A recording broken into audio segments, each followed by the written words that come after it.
நல்லது பண்றதுக்கு அரசியலுக்கு வாங்கடா, கொள்ளை அடிக்கிறது கொலை பண்றதுக்கு மாடா அரசியலுக்கு.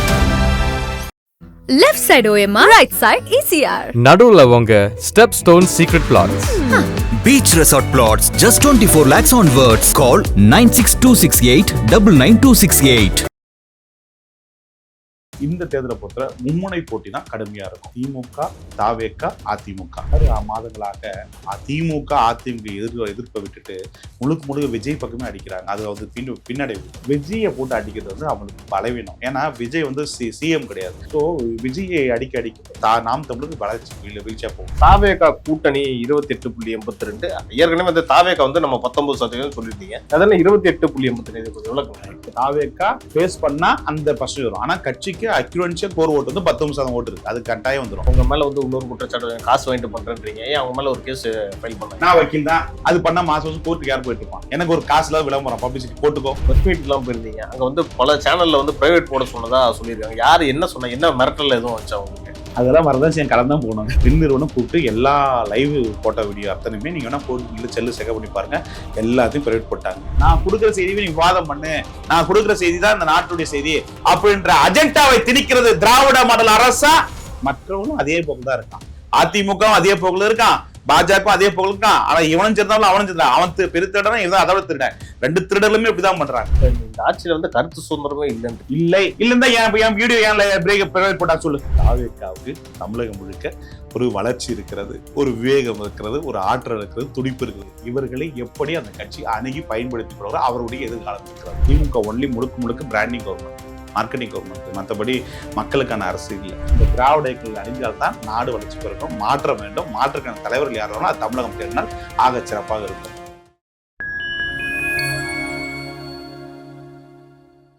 ஃபைன் டைம் நேயர்களுக்கு வணக்கம். இன்று நம்மோடு இணைந்திருப்பவர் பொலிட்டிக்கல் ஸ்ட்ராட்டஜிஸ்ட் திரு திருநாகரசு அவர்கள். வணக்கம். வணக்கம். என் தமிழ் தலைவர்களுக்கும் உங்கள் சேனலுக்கும் அன்பு தம்பிக்கும்.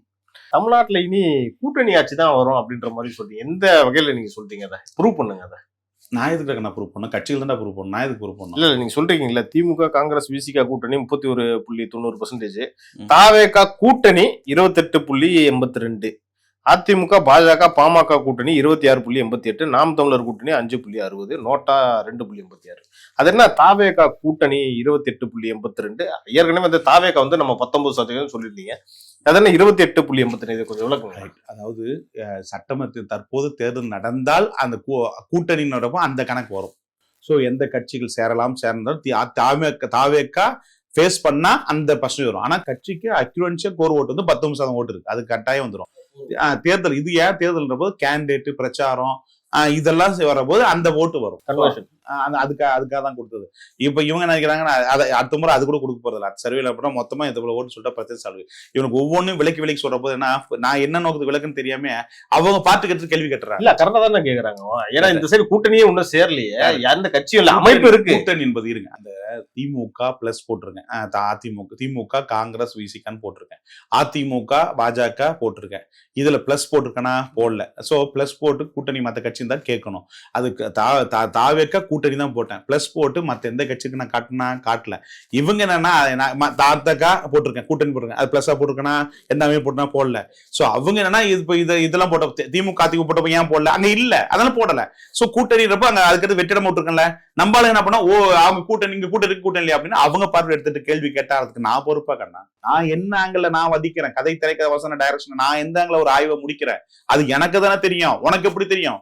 படிச்சுட்டா புரியாதுல்ல. அது படிக்கிறதுக்கு உருவாக்குறது புத்தகத்தை வடிவம் சொன்னா புத்தகம் எழுதுறதுனா புத்தகம் தெரியும். இப்போ ஒரு கேஸ், நான் ஒரு அட்வொகேட், இந்த கேஸ் பிரையர் எழுதுறேன், இது என்னுடைய வக்கால் தான், நான் அட்வொகேட் தான். ஒரு கேஸ் நான் எழுதுனா அது கேஸ் சாராம்சம் எனக்கு தெரியுமா, உங்களுக்கு தெரியுமா? அது மாதிரி எனக்கு தாங்க அது விஷயம் நோக்கம் என்னன்னு தெரியும். எல்லாரும் வாத்தியார் இருக்க முடியுமா சொல்றாரு? 100 மாணவர் இருக்காங்க, வாத்தியார் ஒருத்தர் தானே. அப்புறம் நான் ஆய்வாளர் இருக்கேன்னா எனக்கு தான் விஷயம். எல்லா விஷயத்தையும் உனக்கு சொல்லணும்னு அவசியம் இல்லை. பத்திரிகை செய்தி என்னவோ அதான் சொல்ல முடியும். இப்ப 80 தொகுதி சொன்னாங்க, 70 சொன்னாங்க. அந்த டேட்டாஸும் எதிர்த்து காட்டினா இல்லையா?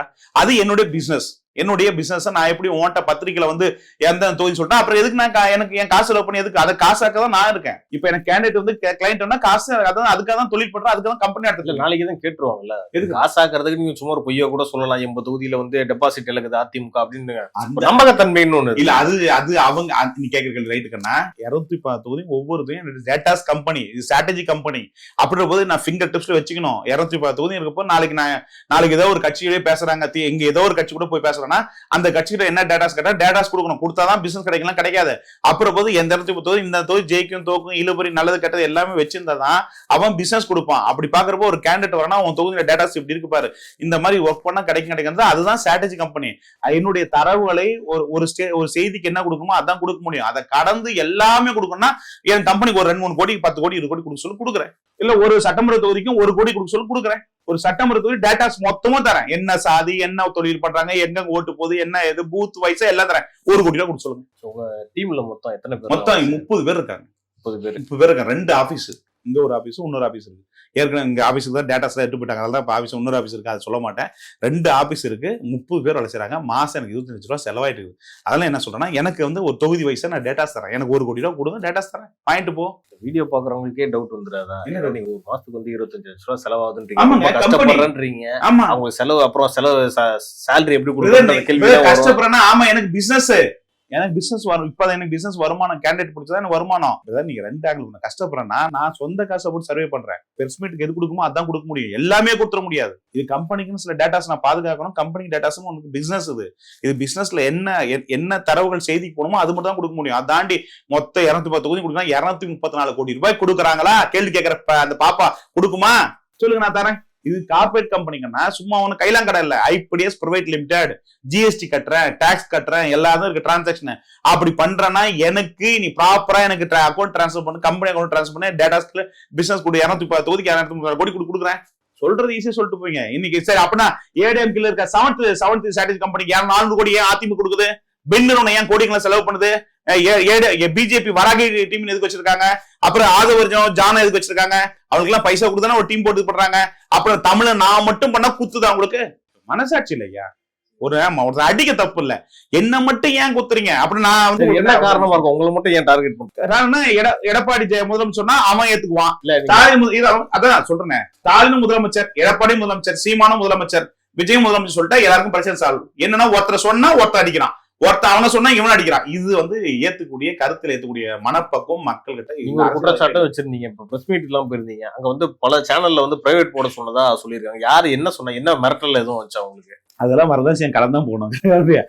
அதாவது அன்னைக்கு ஒரு முக்கியமான ஒரு தொலைக்காட்சியினுடைய ஊடக நண்பர் பத்திரிகையாளர் கேட்டப்போ, ஆனா இது போல உங்க வீடியோ எல்லாம் ஒரு 8 மணிக்கு ஃபோன் பண்ணாரு. என்கிட்ட ஃபோன் பண்ணிப்போ ஒரு முக்கியமான சேட்டலைட் சேனல், என்ன தம்பி அப்படின்னா, ஆனா உங்க சேனல் மொத்தமும் பெண்ணு கூப்பிட்டு வீடியோ எல்லாம் பிரைவேட் போட சொல்லியிருக்காங்க. அப்படிப்பா என்னப்பா அப்படின்னா, ரொம்ப பயந்துட்டாங்க பொழுதுனே ரீச் ஆட முடிட்டு அதெல்லாம் எல்லாத்தையும் போட்டு. அப்படியா சரி ரைட்டுன்னு சொன்னேன். அதனால பெண் நிறுவனம் கூப்பிட்டு எல்லா லைவ் போட்டோ வீடியோ அத்தனையுமே நீங்க வேணா போட்டு செல்லு செக் பண்ணி பாருங்க, எல்லாத்தையும் பிரைவேட் போட்டாங்க. ஸோ மக்களுக்கு இந்த அரசாங்கம் அவங்க நினைக்கிற செய்தி தான் போய் சேரணும் மொழிய, எல்லா விதமான செய்தியும் அவன் கேட்டு அறிவாளியா வரக்கூடாது. எப்பொருள் யாராவாய் கேட்கணும் அப்பொருள் மெய்ப்பொருள் காண்பது அறிவுன்ற வள்ளுவர் சொல்லுங்க கூற்று.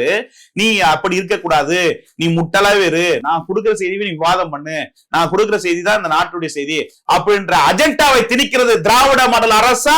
மற்றவங்களும் அதே போக்கு தான் இருக்கான், அதிமுகவும் அதே போக்குல இருக்கான், பாஜகவும் அதே போக்குல இருக்கான். ஆனா இவனும் சேர்ந்தாலும் அவனும் சேர்ந்தா அவன் பெரிய திருடன், இவன் அதோட திருடன். 2 திருடலுமே இப்படிதான் பண்றாங்க.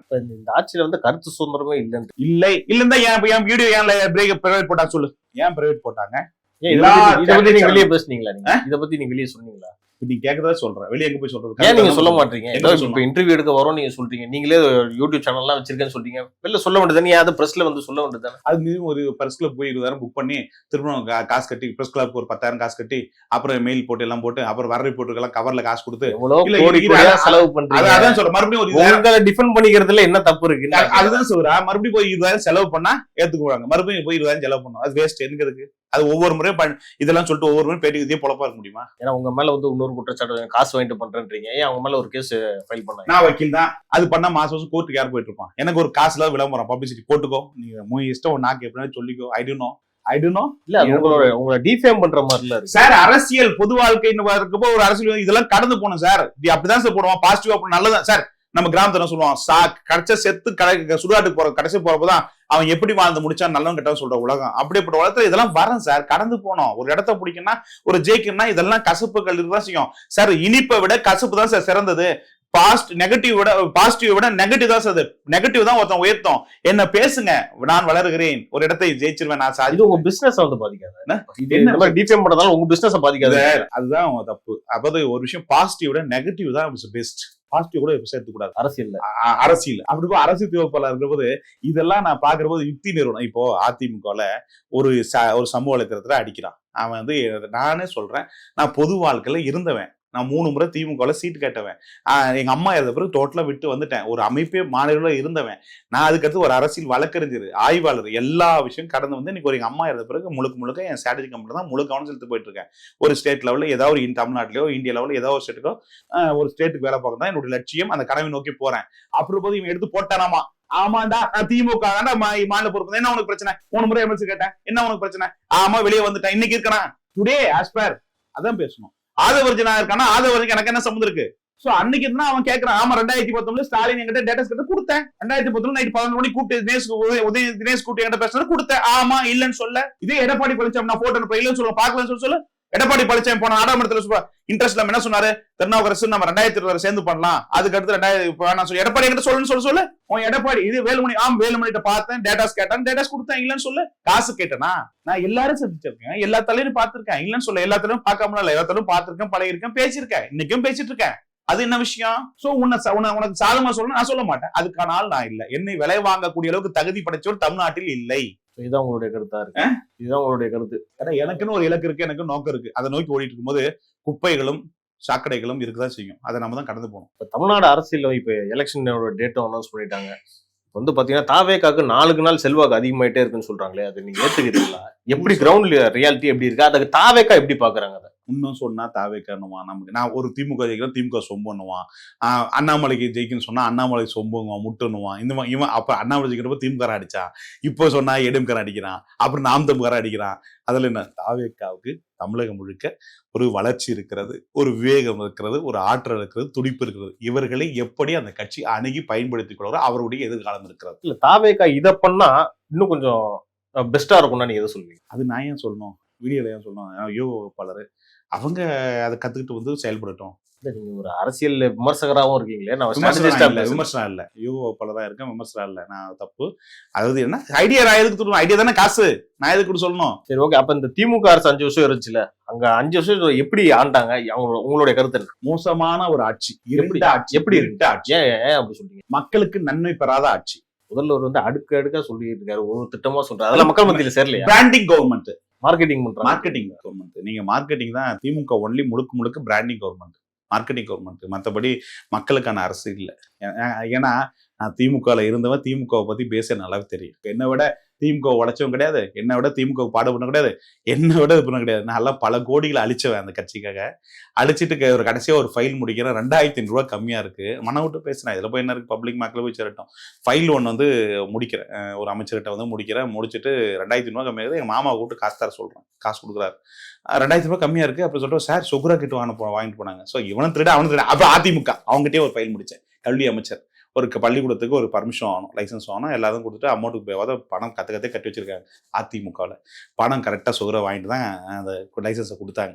இது மாதிரி எல்லாம் வந்து கடந்து போகணும் சகோதரா. இவரும் 2 திருடர்கள், அவ்வளவுதான். மற்றபடி நாட்டுக்கு நன்மை தராது. இந்த திராவிட இயக்கங்கள் அழிஞ்சால்தான் நாடு வளர்ச்சி பெருக்கும், மாற்றம் வேண்டும். மாற்றுக்கான தலைவர்கள் யார் வேணும், அது தமிழகம் தேடினால் ஆக சிறப்பாக இருக்கும். திமுக நீங்க ஏற்கனவே பயணிச்சுன்றீங்க. இப்ப ஸ்டாலின் அவர்கள் வந்து தலைவரா இருக்காரு, கருணாநிதி அவர்களும் தலைவரா இருந்தார் இல்லையா? அப்ப இருந்ததுக்கும் இப்ப ஸ்டாலின் திமுகவுக்கும் என்ன? கலைஞர் பேர்லயே மாநில அமைப்பை நடத்தினவங்க, கலைஞர் தமிழ் பறவையின் மாநில அமைப்பை நடத்தினவங்க. கலைஞர் வந்து நான் ஈர்க்கப்பட்ட தலைவர், தமிழ்நாட்டில் நான் ஈர்க்கப்பட்ட தலைவர், விரும்பிய தலைவர். அவர் தமிழுக்கு நான் அடிமை, அவர் பிள்ளைகள் அதுக்கு நான் தகுதி படைத்தவர்கள் கிடையாது. அதை ஒத்துக்கணும். நான் இன்னைக்கு எனக்கு தலைவனா கலைஞர் தான். அதுக்கு அடுத்து தலைவனா ஒரு தலைவர் இருக்காரு, அவர் தாண்டி யாரும் தலைவனா ஏத்துக்க மாட்டேன். யாரு தமிழ்நாடு அது எனக்கு பிடிச்ச தலைவர் யாரோ ஒருத்தர். அது பல பேர் வந்து அண்ணாமலை தான் உங்களுக்கு ரொம்ப பிடிச்ச தலைவர்னு சொல்லிட்டு இருக்காங்க. அப்படி இருந்து சந்தோஷம். பட் எனக்கு பிடிச்ச தலைவர் கலைஞருக்கு அடுத்து ஒரு தலைவர் தான். அதுக்கு அடுத்து கோடி ரூபாய் கொடுத்தாலும் நான் ஏற்றுக்கொள்ள மாட்டேன். அந்த தலைவர் எனக்கே ஒரு மாற்றம் கொடுத்தா, மாற்றம் வந்தால் அன்னைக்கு நான் முழுமையா சப்போர்ட் பண்ணுவேன். அதுல எந்த மாற்றமும் இல்லை. பட் ஆனா ஆக சிறந்தவள் தமிழ்நாட்டை ஆள வேணும். அப்படின்ற போது கலைஞரை பொறுத்த தனிப்பட்ட முறையில் அவர் மொழிக்கு நான் அடிமை. ஓகே, நீங்க அந்த அவரோட பேரை சொல்ல தேவையில்ல, இன்னொரு தலைவர்னு சொன்னீங்களே, அவர்கிட்ட வந்து அப்படி என்ன காலங்கள் வருகிறது பூக்கும், அதனால அப்போது தெரியும் காட்சி. இல்ல, அவர்கிட்ட உங்களுக்கு என்ன ஈர்க்கப்பட்டதுன்னு கேக்குறேன். அவர் எப்படிப்பட்ட அறிவு, திறமை, பக்குவம், பண்பு, தலைமைப்பிடம் அத்தனை தகுதியும் படைத்த ஒரு தலைவன் கிடைப்பது அரிது. சோதரா கிட்டத்தட்ட 97 நான் உலக அரசியல் வரலாற்றுலாம் கரைச்சி பிடிச்சி படிச்சிருக்கேன். நான் தமிழ்நாடு எத்தனையோ தலைவரோட எல்லாரையும் பர்சனலாக பேசியிருக்கேன், மனம் விட்டு பேசியிருக்கேன், எல்லாரோட ஷேர் பண்ணி இங்கே இருக்கிற எல்லாரோடையும் மனம் விட்டு பேசியிருக்கேன். நான் பேசுகிற அந்த ஒரு தலைவர்கிட்ட நான் ஈர்க்கப்பட்டிருக்கேன். ஏன்னா கீழே பாதத்துலேருந்து முடி வரையும் மூளை, இப்படிப்பட்ட தலைவர் நான் பார்க்கல, இப்படிப்பட்ட ஒரு அரசியல்வாதியும் நான் பார்க்கல. ஸோ ஆனால் ஒரு நாள் கட்டாயம் வந்து சாதிப்பாங்கன்னு நம்புகிறேன். ஆனால் வர்றபோது மிகப்பெரிய வெற்றியாக இருக்கும்னு நினைக்கிறேன். ஏன்னா அப்படிப்பட்ட தலைவன் தமிழ்நாட்டுக்கு கிடைப்பது அரிது. அது வந்தால் தமிழ்நாட்டுக்கு வளர்ச்சி, இல்லைன்னா இந்த திருடரோடு வாழ்ந்துட்டு சமாளிச்சுட்டு சாப்பிட்டு போக வேண்டியதுதான். இப்போ நம்ம இது வரைக்கும் திமுக, அதிமுக, தாவேகா பத்தி பேசிட்டோம். இன்னொரு கட்சி இப்ப 4 முனை போட்டியா இருக்கு. நாம் தமிழர் கட்சி தலைமை சீமான் இருக்கார்ல, அவர் எப்படிப்பட்டவர்? இந்த தேர்தலில் அவர் அணுகுமுறை எப்படி இருக்கு? நல்ல அண்ணன், நல்ல மனிதர். என்னோட நான் கூட தொலைபேசியில் பேசினேன். நல்ல மனிதர், நல்ல கருத்தியல்வாதி, மொழி பற்றாளர். தமிழ் தேசியம் வளரட்டும், மலரட்டும், பூக்கட்டும், புன்னகை சிரிக்கட்டும். நல்ல கட்சி. ஆனால் தமிழகத்தில் தேர்தல் அரசியல் வென்றுவதற்கு இன்னும் கடுமையாக உழைக்கணும் அப்படின்னு சொல்லிட்டு டீசெண்டாக போயிடுறேன். அதுக்கு மேலே ஏதாவது வாட்சோன்னா அவங்களும் அடிப்பாங்க. எதுக்கு? அதனால நல்ல கட்சி நல்லா வரட்டும். இந்த தேர்தலை பொறுத்தவரை மும்முனை போட்டி தான் கடுமையா இருக்கும். அதுல எந்த மாற்றம் இல்லை. திமுக, தாவேகா, அதிமுக இந்த 3 பேருக்குள்ள தான் கடுமையான போட்டியா இருக்கும். மொழியே நாம் தமிழர் போட்டியாளர் ஒருவராக இருப்பார். ஆனால் வெற்றி பெறுவது கடினமாக இருக்கும். இல்ல, நான் வெற்றியை பத்தியே பேசல. இப்ப கடந்த நாடாளுமன்ற தேர்தலில் 8% வாக்கு வாங்கினாங்களே, ஒப்பிட வேண்டாம். போனது சட்டம் 2020 சட்டமன்ற ஆகட்டும், நடந்ததில் எதுவுமே ஒப்பிடாதீங்க. இது புது ஸ்டோரியே கொடுக்கும் தமிழ்நாட்டு அரசு. இல்ல, நான் புது ஸ்டோரின்றதை தாண்டி இப்ப வந்து தாவேகாவினர் என்ன சொல்றாங்கன்னா, நாம் தமிழர் கட்சியோட வாக்கு எல்லாமே இப்ப தாவேகாவுக்கு வரும்னு சொல்றாங்களே, அதை நீங்க ஏத்துக்கிறீங்க? நாம் தமிழர் வாக்கள் தாவேக்கு, நாம் தமிழருடைய வாக்குகள் 2% ஓட்டு. எதனால எப்படி வருது? அதாவது அப்போ வந்து அவர் வந்து ஃபர்ஸ்ட் விஜய்க்கு சப்போர்ட் பண்ணதுனால விஜய் ரசிகர்கள் வந்து வாக்களிச்சாங்களா நாம் தமிழர்? விஜய் ஆட்கள் நாம் தமிழ் இருக்கிறதுல தான் பிரச்சனை. நாம் தமிழ் ஆட்கள் மறுபடியும் டிரான்ஸ்ஃபர் ஆகி போயிட்டாங்க. அது ஒண்ணு. அதுக்கடுத்து இன்னொரு விஷயம் சொல்றாரு. நாம் தமிழர் கட்சியை சேர்ந்தவங்க சமீப 6 மாதங்களாக திமுக, அதிமுக எதிர்ப்பை விட்டுட்டு முழுக்க விஜய் பக்கமே அடிக்கிறாங்க. அது வந்து பின்னடைவு. ஸோ ஒரு அரசு, திராவிட மாடல் அரசு, அவர்கள் செய்த ஊழல்கள், கொலைகள், கொள்ளைகள், கற்பழிப்பு, பாலியல் பலாத்காரம் தமிழகத்தில் தினந்தோறும் நடக்கிறது. தினந்தோறும் கொள்றாங்க. நேற்று கூட ஒரு என்கவுண்டர் சென்னையில் பண்ணாங்க. ரவுடிசம் பெருத்து போச்சு. குண்டாஸ் அதிகமாக இருக்கு. சட்டங்கள் அதிகமாக பயன்படுத்தப்படுறாங்க. தமிழ்நாடு ஒரு அவலக்கீடான நாடா இருக்குது. போலீஸ் ஸ்டேட்டா இருக்கு. மர்டர், காவல்துறையில வந்து அடிக்கிறாங்க, கொல்றாங்க. இப்படிப்பட்ட இதை வந்து கண்டிச்சு அரசியல் முழுமையை எடுத்து சிறந்தாங்கன்னா ஆலோசனை இருக்கும். விஜயை போட்டு அடிக்கிறது வந்து அவங்களுக்கு பலவீனம். ஏன்னா விஜய் வந்து சிஎம் கிடையாது, மத்தியில கிடையாது, ஆள்ல மத்தியிலயோ மாநிலத்தை அடிச்ச போல அவங்கள அடிக்கிறது அவங்களுக்கே வீழ்ச்சி. ஸோ விஜயை அடிக்க நாம் தமிழுக்கு வளர்ச்சி வீழ்ச்சியா போகும். அப்ப உங்களோட வாக்கு வந்து இலக்கறங்கன்ற பயத்துல தானே பண்ணிட்டு இருக்கான்னு நம்ம எடுத்துக்கலாம். அது பண்ணக்கூடாதுங்க. அதுதாங்க தப்பு. மற்ற காமன் பேர் ஓட்டு வரணும் இல்லையாங்க. சோ அவங்களை தப்பா கைட் பண்றான்னு அர்த்தம். இருக்கிறத எங்க அண்ணன் ரவீந்திர சுவாமி இருக்கிறவர் வந்து தப்பா கைட் பண்றான்னு அர்த்தம். எங்க ரவீந்திர சுவாமி தான் இருக்கிற பச்சு. அவர் போராட ஒரு இடம் கூட உருப்படாது. சோ விளங்காதான் போ. ரஜினி விளங்காம போயிட்டாரு. இப்ப அவர் எங்க போற கால வச்சாலும் விளங்காம போடும். தேமுதிக போனா தேமுதிக எல்லாமே தெரியும். சோ அது மாதிரி வந்து அவர் போராட ராசியா இடம். அப்படி போறபோது நான் ரவீந்திர சுவாமி என்ன சொல்றாருன்னா, இந்த மாதிரி ஒரு அட்வைஸை கொடுக்காதீங்க. தன் சமுதாயம் நாடார், அவரும் நாடார் இல்லைன்னு சொல்ல. 18% போவே வாய்ப்பே இல்லை. இவர் சும்மா அடிச்சு விடுறாரு. அந்த செட்டப்பை உருவாக்குறாரு, மைண்ட் செட்டை உருவாக்குறாரு. கிடையாது நெகட்டிவ் செட் பண்ண, அப்படி கிடையாது. ஆக்சுவலா நாம் தமிழர் விழிச்சு கொண்டு ஆளுங்கட்சியும் ஆண்ட கட்சியும் அடித்தால் அவர்களுக்கு காமெடி பீப்புள் ஓட்டு போடுவாங்க. இது யதார்த்தமா சொல்றேன். நீ அதை விட்டு விஜய் அடிக்க உன நம்ம மேல இருக்க மரியாதை குறைஞ்சிடும், ரெப்புடேஷன் போயிடும். ரெப்புடேஷன் போனபோது உனக்கு ஓட்டு வகையில வெற்றி பெற முடியாது. தேர்தல் அரசியல வெற்றி பெற நீ கட்சி நடத்துறீங்க அப்படின்னா அதுக்கான யுக்திகளை செயல்படுங்க. அதை விட்டு போட்டு நீ வந்து விஜயை மட்டும் டார்கெட் பண்ணி அடிச்சீங்கன்னா சோ அஜெண்டா வேற கட்சியினரே விரும்ப மாட்டாங்கன்றீங்களா? மக்கள் விரும்ப மாட்டான் சார். மக்கள் தான் சார் ஓட்டு போடணும் சார். நீங்க திமுக, அதிமுக எத்த பரவாயில்ல, விஜய் வந்து எத்தனை என்ன பெனிஃபிட் சொல்லுங்க, என்ன லாபம் சொல்லுங்க. சோ உங்க நோக்கம் எங்க இருக்கு? கொள்கையில இருந்தே விட்டு கொடுக்குற மாதிரில இருக்கு. இலக்கு எங்கங்க? ஆட்சி பிடிக்கணும், மாற்றம் வேணும். மாற்றத்தை கொடுக்கணும். நான் தான்டா ஆடு மேய்க்கணும் அரசாங்க வேலை, மத்த எல்லாம் அரசாங்க வேலை. நீ உன்னுடைய கான்செப்ட் ஜெயிக்கும்னா இந்த திராவிட இயக்கத்தை அடிச்சா மட்டும் தான் ஜெயிக்கும். அதை விட்டுட்டு நீ அப்படின்னா திராவிட இயக்கத்தோடு அண்டர்ஸ்டாண்டிங் இருக்கா? அப்படின்னா பாஜக கூட அண்டர்ஸ்டாண்ட் இருக்கீங்களா? ஏதோ ஒரு அண்டர்ஸ்டாண்டிங் தானே ஒருத்தர் அடிக்கிறீங்க. சோ அப்படி இல்லைன்னா ஏன் அடிக்க வேண்டிய அவசியம் என்ன? சோ ஏதோ ஒரு லாபம், தனிப்பட்ட லாபங்கள் இருக்கிற காரணமா அடிக்கிறாங்க. நான் பாக்குறேன் அது இருக்கலாம், இல்லாம போலாம். இதை கடந்து அவங்க மக்களுக்கான பிரச்சனை, மக்களுக்கான அரசு ஆளுநர்களுடைய எதிர்ப்பை வந்து பிளஸ் ஆகணும். இப்ப எடப்பாடி ஏன் இந்த அளவுக்கு காரணம், அந்த எதிர்ப்பலை உருவாக்கல, அதுதான் அவருக்கு பிரச்சனை. சோ அந்த மாதிரி எதிர்ப்பலை உருவாக்கப்போ எப்படிங்க வந்து தேர்தல் அரசியல் விட்டு 5 வருஷமா எதிர்கட்சி தலைவரா சரியா செயல்படல அப்படின்னு தான் நம்ம எடுத்துக்கலாம். இல்லவே இல்ல. ரேடார்ல இல்ல, ரேடார் தமிழக ரேடார்ல இல்ல. அதில் தான் பிரச்சனை. தாவே கமுந்தது அப்படி இருந்தா இப்ப ஸ்டாலின் வந்து விடியல் தரப்போறான், அது தரப்போறோம், இது தரப்போறோம், எத்தனை ட்ராமா. வாங்க இந்த அட்டையை எடுத்துட்டு வாங்க, நேர தலைமைச் செயலகத்துக்கு வாங்க, வந்து பாருங்க, நேரம் வந்துடலாம். உள்ள போக முடியுமா? அறிவத்துக்குள்ள போக முடியாது. இப்படி சொல்லி 1000 பொய்களையும் புரட்டுகளையும் கொடுத்து ஆட்சி அதிகாரத்தை பிடிப்பதுதான் அரசியல். பொய்யையும் புரட்டையும் திருட்டுத்தனத்தையும் செய்வதுதான் அரசியல். இந்த அரசியலுக்கு எலிஜிபிள்னா எதுக்கு வரீங்க? Compromise politics sir. திருடுவதற்கு எல்லாம் சேர்ந்து திருடுவது தயாராங்க சார். அதை விட்டு திருடுவதற்கு நீ வேணா நான் வேணா சொல்றதுக்கு எதுக்கு அரசியல் போற? நீ அரசியலுக்கு வந்து நாட்டையும் மக்களையும் ஜனநாயகத்தையும் காக்காத போதல. 1 லட்சம் கோடி 1000 கோடி 2000 கோடி எவ்வளவு சுருட்ட போறீங்க? சுருட்டுறது சேர்ந்து திருடிட்டு போங்க.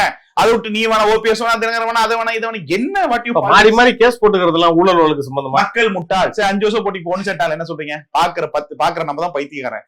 ஊடகத்துல பாக்குறோம், பத்திரிகை தினகரன் ஐயோ எடப்பாடியா டெட் பாடியா ஆச்சு நிறைய. இப்ப எடப்பாடி பக்கத்துல வந்துட்டு இதுதான் மானங்கெட்ட அரசியல். அடடா இது புலப்பாடு நம்ம பல சொல்லுவாங்க, இந்த புலவு நாடு செத்து போடா அப்படின்ற மாதிரி இந்த கருவ முடிச்ச அரசியல் தான் நம்ம தமிழ்நாட்டு அரசியல். நீங்க பல பேரை போய் சந்திக்கிறீங்கல்ல, குறிப்பா பெண்களை பாக்குறீங்க, இளம் பெண்கள்கிட்ட வந்து கேக்குறீங்க. இப்ப கடந்த ஒரு 5 வருஷமா அந்த பாலியல் வன்கொடுமை சம்பவங்கள்லாம் அதிகமா இருக்குன்ற மாதிரி தகவல்லாம் வந்து இருக்கு, செய்தியில பார்க்கவும் முடியுது. இது எந்த வகையில ஒரு இம்பாக்ட் ஏற்படுத்தும்? கண்டிப்பா அரசாங்கத்துக்கு பெரிய பாதிப்பு. பெண்கள் வாக்கு தான் இந்த எலெக்ஷன் மையம் கொண்ட தேர்தல் தீர்மானிப்பது. இது மட்டும் இல்ல, அந்த பெண்கள் வாக்கள் இந்த திமுக வருவதற்கு இதெல்லாம் மிகப்பெரிய சவாலா இருக்கும். அதனாலதான் 5000 கொடுத்து கரெக்ட் பண்ண நோக்கத்துக்காக முன்கூட்டியே டேட் வரதுக்கு முன்னாடி கொடுத்து கரெக்ட் பண்ணி வச்சிருக்காங்க. அது ஓட்டை வந்து அது ஓட்டா மாறுவது 42% பெண்கள் ஓட்டு போட தயாரிக்காங்க 100க்கு. மீதி ஓட்டுகள் தாவேக்காவுக்கும் கொஞ்சம் ஓட்டுகள் அதிமுகவும் போறது வாய்ப்பு இருக்கு. திமுகவுக்கு தாவேக்காவுக்கும் திமுகவுக்கும் தான் பெண்கள் ஓட்டு அதிகமா போகுது. அதுல தாவேக்காவுக்கு நிறைய போறதுக்கு வாய்ப்பு இருக்கு. நகர பகுதிகளில் வந்து தாவேக்காக்கு அதிகமா வாக்கு இருக்கிறதா சொல்லி நல்ல ஸ்ட்ராங்கா இருக்கு. நல்ல கிராமப்புற பகுதிகளில் அவங்க ஸ்ட்ரென்த்தை மெயின்டைன் பண்ணாங்கன்னா நல்ல ஒரு கட்சியா இருக்கும். கிராமப்புறங்கள் தான் அவங்க தேர்தலை மையம் கொண்டு தேர்தலை சந்திக்கணும், பிரச்சாரம் மேற்கொள்ளணும். சோ நகர்ப்புறத்துல ஓட்டு இருக்கு, எந்த பிரச்சனை இல்லை. கிராமப்புறங்களில் ஓட்டு வங்கி இன்க்ரீஸ் பண்ணணும். இன்னும் அவங்க வந்து அரசியல் வந்து இன்னும் கிராமப்புறம் கொண்டு செல்லல நம்ம எடுத்துக்கலாம். கொண்டு சென்றாங்க, அதை இன்னும் விரிவுபடுத்தணும். மக்கள் கிராமங்களை மையம் கொண்ட தேர்தல் அரசியல் இருந்துச்சுன்னா விஜய்க்கு நல்ல ஒரு சென்னையில பயங்கரமான செல்வாக்கு இருக்குன்றாங்களே, உண்மையாதான்? 100% உண்மைங்க, ஏத்துக்கணும். எப்படி அது 2 வருஷத்துல எப்படி வந்தா? அதிமுக டெபாசிட் இலக்குங்க சென்னையில மரண அடி விடும் வர தேர்தல். இல்ல சென்னையில தாவேக்காக்கு செல்வாக்கு உருவாறதுக்கு என்ன காரணம்? அது என்ன காரணம் விட ஒரு அலை உருவாயிருக்கு, வேவ் உருவாயிருக்கு. தமிழ்நாட்டிலே தாவேக்கா ஸ்ட்ரென்த்னா சென்னை தான். அப்படியே மாத்தி சொல்றீங்க. திமுக கோட்டையா இருந்த சென்னை இந்த எலெக்ஷன் மாறும், தாவேக்காவுடைய கோட்டையா மாறும். அப்ப குளத்தூர் சேப்பாக்க மாட்டோம், அது எல்லாமே நெக் டு நெக் வரும். சேப்பாக்கெல்லாம் சேப்பாக்கம் ஜெயிச்சிடும். தாவேக்கா கேண்டிடேட் வடநாட்டுக்காரனை போட்டா ஜெயிச்சிடும். உதயநிதி தான் நிக்க போறாரு. இன்பநிதி நின்றாலே வாய்ப்பு இல்லை. என்ன எப்படி சொல்றீங்க? தாவேக்கா வந்து வடநாட்டுக்காரனை பார்த்து ஒரு ஆளை போட்டாங்கன்னா வெற்றி பெறும். யுக்தி அதுக்கு மட்டும் ரகசியம் உடைக்க சொல்றேன். வடநாட்டுக்காரன் ஒரு ஆள் கூட பேர் கொடுத்து தாவேக்கா வெயிட் பண்ணி தாக்கல் பண்ணி அந்த ஆளுக்கு கொடுத்தா ஜெயிச்சுவார். அது ஏன் வடநாட்டுக்காரன்? எனக்கு புரியுது. அந்த தொகுதி அப்படி இருக்கு, முஸ்லீம் இருக்கு தொகுதி. காலங்காலமா அந்த இடத்துல வந்து திமுக தாண்டி அது ஒரு கணக்கு இருக்கு. அது ஒரு கணக்கு. ஏன் இது வரைக்கும் திமுக தாண்டி எந்த கட்சியும் ஜெயிச்சதே கிடையாது இந்த தொகுதி. இந்த முறை தாவேக்கா வடநாட்டுக்காரன் போட ஜெயிக்கும் அப்படின்றீங்க? அது சூசமா எனக்கு தெரியும், அதுதான் சொல்றேன். சரி, ஓகே. இது நிறைவா ஒரு கேள்வி. இந்த எலெக்ஷன் வந்து தமிழ்நாட்டு மக்களுக்கு எப்படி இருக்க போகுது? ஒரு அரசியல்வாதிகளுக்கு என்ன ஒரு மெசேஜ் சொல்ல போகுது? அரசியல்வாதிங்க நிறைய பணம் செலவு பண்ணி அதுங்க மாட்டிக்குவீங்க. ஏன்னா வந்து வெரி சேஃப் ஜோன், பாதுகாப்பான தேர்தல் அல்ல. ஒரு 30 கோடி செலவுக்கூடிய ஆட்கள் எங்களை போன்ற யாரா இருக்காங்களோ அவர் அறிவுசார் கரெக்டாக இந்த தொழிலுக்கான பார்த்து பயன்படுத்தி அவங்களுக்கு வாய்ப்பு கொடுத்து ஜெயிச்சிங்க. இல்லைன்னா கஷ்டம். 30 கோடி சோகா. ஏன்னா மும்முனை போட்டி வெரி ஸ்ட்ராங். வெறும் 500 ஓட்டு 1000 ஓட்டு நெக் டு நெக்லாம் இருக்கு. ஸோ எப்படினாலையும் மாறதுக்கு வாய்ப்பு இருக்கு. அதனால என்ன வாத்தியத்தை வச்சுக்கிட்டு தேர்தலை செஞ்சா நல்லா இருக்கும். நான் முட்டுத்தனமா பிடிச்சிட அரசியல்வாதி, நான் மாவட்டம், ஒன்றியம், நகரம், நான் வேஸ்ட் கட்டியிருக்கேன், கார் கட்டினா போயிடுவீங்க. அதனால என்னன்னா இந்த மாதிரி எங்களை போன்ற ஆட்கள் இருப்பாங்க, யாராவது இருந்தா கூட அவங்களை பயன்படுத்தி அந்த தேர்தலை சந்திச்சு வெற்றி பெறுங்கன்னு சொல்றது. ஒரு 500 வாக்குல கூட ஜெயிப்பாங்கன்னு சொல்றீங்க. ரொம்ப நெக் டு நெக் வருவாங்கன்னு சொல்றீங்க. அந்த ஃபார்முலாவை 5000 ஓட்டுல கிட்டத்தட்ட 100 தொகுதி இருக்கு. 100 தொகுதி 5000 ஓட்டுல. அப்படி பார்த்தா கூட இப்ப ஸ்டாலின் அவர்கள் வந்து திமுக கூட்டணியில வலுவா வச்சிருக்காரு. அவர் அந்த மாஸ்டர் ஷோ கரெக்டா பண்ணிருக்காரு, நம்ம எடுத்துக்கலாமா? அவங்க நல்ல டப் கொடுப்பாங்கன்னா தேர்தல் அரசியல் பண்ணிருக்காங்க. ஏன்னா இந்த 2 பேருக்குமே அதிமுக சவாலே விஜய் தான். சிங்கிள் மேன் 2 பேருக்கும் தலைவலி. அது திமுக பயந்து தான் இவ்வளவு பெரிய கூட்டணி ட்ரை பண்றாங்க, வேற ஒன்றும் இல்லை. ஆனா என்னன்னா ட்ரை பண்றது பிரச்சனை அதுங்களுக்கு பலம் இல்லை. இப்ப தேமுதிக ஓட்டே இல்லை. 500 ஓட்டு 1000 ஓட்டு தரதே ராஜ்யசபா சீட்டு கூட கொடுத்துருக்காங்க. ஒரு தொகுதியில 500 ஓட்டு 1000 கஷ்டம். சோ அதெல்லாம் தேரா கட்சி, அதெல்லாம் 0.4 தானே இருந்துச்சு அவங்களுக்கு தேரா கட்சிங்க. அது மாதிரி நிறைய கட்சி தேரா. கம்யூனிஸ்ட்லாம் ஆளே இல்லை, எந்த கட்சிக்கும் பெருசெல்லாம் இல்லை. எவனோ சார் இன்னைக்கு இருக்கிற விலைவாசி இல்லை, இன்னைக்கு தேவையில்லை, வெள்ளையும் சொல்லியுமே போட்டு மெயின்டைன் பண்ணா ஒரு வேஸ்ட் எவ்வளோ, டீசல் எவ்வளோ, டிரைவர் எவ்வளோ, சம்பளம் எவ்வளோ, எப்படியும் ஒருத்தன் வந்து டைம் வேஸ்ட் பண்ணுவான். பாலிட்டி காமனா யூஸ் பாருங்க. வெள்ளையும் சொல்லியுமே இன்னைக்கு வீட்டுல அடுப்பு ஏறணும், சோறு ஏறுனா ஒரு நாளைக்கு காசு. ஒரு நாள் இப்ப நான் மெட்ராஸ் இருக்கேன்னா ஒரு நாளைக்கு 1500 ரூபாய் இல்லைன்னா மெட்ராஸ் குடும்பத்த முடியாது. எனக்கு ஒரு நாளைக்கு 1000 ரூபா சோறு தண்ண முடியும், குடும்பத்து 3 தண்ணி குடிக்க தண்ணி எல்லாமே காசு. அப்படி பாக்குற போது ஒரு அரசியல்வாதியா இருக்கானா அவன் 4 அல்லக்கைய போடணும், டீசல் போடணும், காருக்கு ஒண்ணு, இந்த காசுல எவன் கொடுப்பான்? பேசிக்கான அரசியல் யோசிப்பாங்க. அப்படி எப்படி பாலிடிக்ஸ் வருவான்? அவனுக்கு வருமான சோர்ஸ் என்ன? ஏமாத்தணும், சீட்டிங் பண்ணணும், அது பண்ணணும். இப்ப சீட்டிங் பண்ண ஏமாத்த முடியாது. எதுவுமே ஆப்ஷன் இல்லாம அவன் எப்படிங்க அரசியல் வருவான்? எல்லா கட்சிக்கும் குறைஞ்சு போச்சுங்க. முன்னெல்லாம் கொள்கை கோட்பாடுலாம் அதெல்லாம் இறந்து போச்சுங்க. இதெல்லாம் இப்பெல்லாம் கொள்கை கோட்பாடு, இனத்தை காப்போம், மொழியை காப்போம், திராவிடம் ஒண்ணும் கேட்கல. திராவிடம் என்று பேத்து கொண்டு எல்லாம் ஏமாத்திட்டு இருக்கான். நான் திமுக காரன் ஓப்பனா சொல்றேன், அவங்கள மாதிரி ஒரு திருடுவதற்கு உலகமா திருட்டு பயலுக்கு யாரும் கிடையாது. எல்லாருமே திருடன். பாஜக அதோட பெருந்துடன், காங்கிரஸ் அதோட பெருந்துடன், ஒட்டுமொத்த பாலிடிக்ஸ் பார்ட்டிகளும் சரியில்லை. அதனாலதான் வந்து மக்கள் வெறுப்பாய் இன்னைக்கு தாவேகா பக்கம் ஒரு சான்ஸ் கொடுக்கலாம்னு யோசிக்கிறாங்க. அதான், அது வேற ஒண்ணும் இல்ல. Very simple. புரிஞ்சுட்டா? இதுக்கு மேல புரியல நான் ஒன்னும் சொல்ல முடியும். ஏன்னா மனம் விட்டு சொல்றேன். ஒருத்தர் அடிச்சான், இவர் ஏதோ நான் திருடி விட்டேன்னா, கொலை பண்ணிட்டு விட்டான். நான் ஒரு அரசியல் அமைப்பு இருக்கலாம், இது பெருமைடா, எனக்கு பெருமைடா. நான் பயிற்சிடா, ஒரு வழக்கறிஞரா பயிற்சி விட்டுருக்கேன். சுப்ரீம் கோர்ட் வரையும் நான் வாதாடி இருக்கேன், ஹைகோர்ட்ல வாதாடி இருக்கேன். அப்புறம் அரசியல்வாதியா 3 முறை எம்எல்சி கேட்டிருக்கேன். எனக்கு பயிற்சி இல்லை. அதுக்கடுத்து ஆய்வாளரா சர்வே எத்தனை முறை எடுத்திருக்கேன், அதுல பயிற்சி பெற்றிருக்கேன். அதுக்கடுத்து யுக்தி வகுப்பாளரா இன்னும் நிறைய ஸ்ட்ராட்டஜிலாம் நான் பயிற்சி எடுத்திருக்கேன். பிரசாந்த் சொல்லிட்டுமே என்கிட்ட டேட்டாஸ் கிடையாது உண்மை. சுனிலுக்கு 21 ஜே நியூஸ் ஆபீஸ் பக்கத்துல ஏடிஎம்காரன் நடிக்கனால சொல்றேன், ஜே நியூஸ் ஆபீஸ் பக்கத்துல காமெண்ட்ஸ் எல்லாம் உட்காந்து இத்தனை தொகுதி ஜெயிப்பீங்க, ஜெயிக்க மாட்டேன்னு அதை சுனில் கிட்ட நான் சொல்லிட்டு வந்து எடப்பாடி என்ற தலைவர்கிட்ட தப்பான ரிப்போர்ட் கூட காசை மறைச்சு போனா. அதுக்கு என்ன பண்ணி அவனுக்கும் டேட்டாஸ் கொடுத்தேன். இப்ப இருக்கிற நிறுவனம் உங்க 7th நடிக்கிறீங்களா, அவனும் என்கிட்ட சந்திச்ச போட்டோ இருக்கு, ஆதார் இருக்கு, நான் விட்டுருவேன். அதில் அதையும் சந்திக்கப்பட்டேன். எல்லாரும் என்கிட்ட தரவுகள் சேர்க்கிறதா இல்லைன்னு சொல்லல.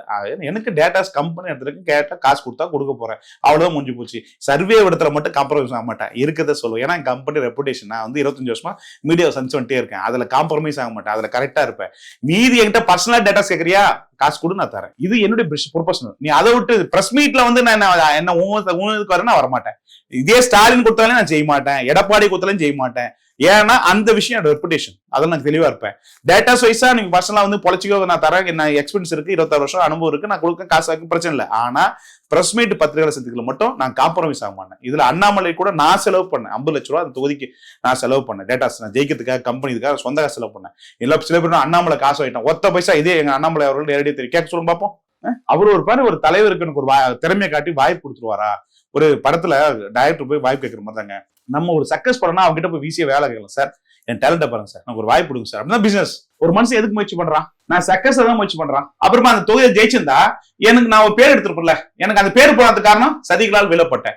சோ இத்தனை வருஷம் வந்து நான் சாதிக்கணும்னு நினைச்சேன், அந்த சாதிக்கிறப்ப தோத்துட்டேன். அது அண்ணாமலை புரிஞ்சுக்கிட்டாரா அது சதியை? 100% எனக்கு தெரியும். என்னை பத்தி அவருக்கு நல்லா தெரியும். என்ன பத்தி புரிந்த மனிதர். நீங்க சொல்லிருப்பீங்களா அவர்கிட்ட, அண்ணாமலை சொல்லிருப்பீங்களா? என்னை பத்தி புரிந்த நல்ல மனிதர், மனிதர். ஒரு நாள் சாதிப்பார், அப்போது நான் அவரோடு இருப்பேன். என்றாவது ஒரு நாளாவது சாதிப்பார், வீழ மாட்டார். வீழ்ந்தவன் எழுவான், எழுகிற போது நான் அவரோடு நான் இருப்பேன்.